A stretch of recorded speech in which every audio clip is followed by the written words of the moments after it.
Hello नमस्कार good morning. तर आता आपण आहोत राजपिपलामध्ये. हे श्रीकृष्णा मिरॅकल हवेली म्हणून एक ठिकाण आहे. त्या ठिकाणी आम्ही रात्री स्टे केला होता आणि आता आपण चाललो आहे स्टॅच्यू ऑफ युनिटीच्या दिशेने. तर बघत राहा नक्की काय झालं. तर त्याचं झालं असं. तर हा आहे जगातील सर्वात उंच पुतळा, जो आहे सरदार वल्लभभाई पटेल यांचा, जो आपण 7 किलोमीटरवरनंही पाहू शकतो.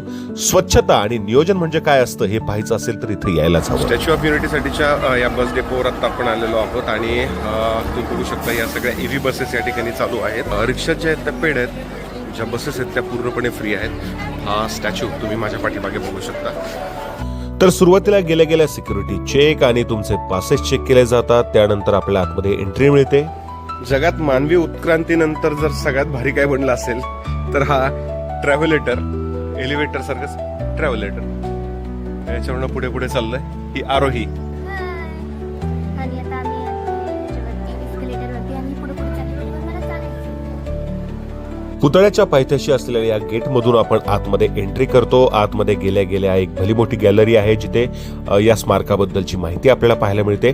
त्यानंतर व्ह्यूइंग गॅलरीच्या या लिफ्टमधनं आपण वरती जातो आणि हा सरदार वल्लभभाई पटेल यांच्या छातीशी असलेल्या या कॉरिडॉरमधनं आपण खालचा फार सुंदर असा हा व्ह्यू पाहू शकतो, ज्यामध्ये नर्मदा नदीवरती बांधलेलं हे सरदार सरोवर. ग्राउंड फ्लोअरला सरदार वल्लभभाई पटेल यांच्या जीवनाविषयीची माहिती सुंदर आपल्याला पाहायला मिळते. यानंतर नेत्रदीपक असा लेझर शो आवर्जून बघायलाच हवा. मित्रांनो, जेव्हा आपण घरापासून दूर जातो आणि तिथं आपल्याला आपली माणसं सापडतात, तो आनंद म्हणजे ना खरंच गागण्यात मावत नाही.